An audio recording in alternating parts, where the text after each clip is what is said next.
Hi guys, so ayan nga, 2:00 pa nga lang ng madaling araw, kaya ayan, nag-asikaso ng kaagad yung asawa ko. Nilagnat kasi tong anak ko, kaya ayan, hindi na ako natulog. Sobrang init kasi ng anak ko, kaya ayan, maya-maya ko siyang pinupunasan. Tingnan niyo naman yung itsura ko dyan, halos gusto nang pumikit dahil nga naaantok na Binuksan ko na nga rin pala yung pinto para nga makasingaw tong bahay. Dahil nga pinatay ko muna yung electric fan kasi nga nilalamig yung baby ko. At dito nga magluluto na nga rin pala yung asawa ko ng Lucky Me at saka magpapainit na rin pala siya ng tubig para sa pagtempla ng aming kape. Magluluto nga pala muna yung asawa ko dito ng corned beef. Nang mailagay niya na nga yung mantika, sinunod niya na nga rin pala tong igasa yung bawang. Maaga nga itong nagluto yung asawa ko dahil nga mamaya magdidiskarte na naman siya. Wala kasi siyang permanenteng trabaho ngayon, kaya ayan, nagsa-sideline na lang siya. Ang hirap pa naman pag walang trabaho yung asawa mo kasi nga wala kang makukunan na pera. Balik na nga tayo dito sa ating pagluluto at ayan na nga, hinalo-halo na ng aking asawa. Naghanda na nga rin pala yung asawa ko dito ng tubig sa may kaldero para nga mamaya pag naluto yung corned beef, isasalang niya na lang tong kaldero. Para naman to sa Lucky Me. Habang ang nasa labas yung asawa ko, ako na nga lang pala muna ang nagmekos-mekos ng kanyang niluluto. Kasi kung antayin ko pa siya, baka sunog na tong niluluto bago dumating. At ayan, luto na nga pala tong corned beef, kaya isasalin ko na lang siya sa mangkok. At ayan, dumating na nga rin pala tong asawa ko para nga siya magtanggal ng kawali sa kalan. Dahil sobrang init kasi lagi ako napapasute. At pag setup ko nga ng camera, hindi ko nga pala alam na humarang pala tong asawa ko. Tingnan niyo naman kung ano-ano ang ginagawa, kulang lang yan sa kape. At dito nga naglalagay na ako ng kanin dito sa may plato. At ito namang asawa ko, busy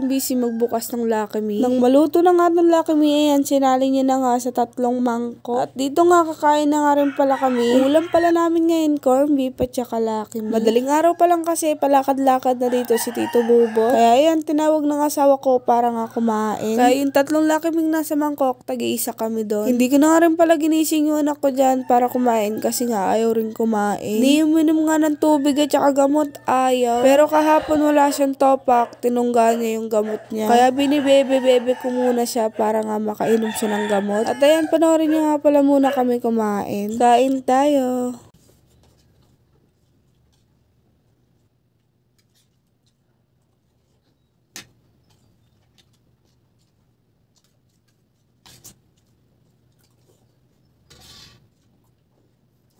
Ito.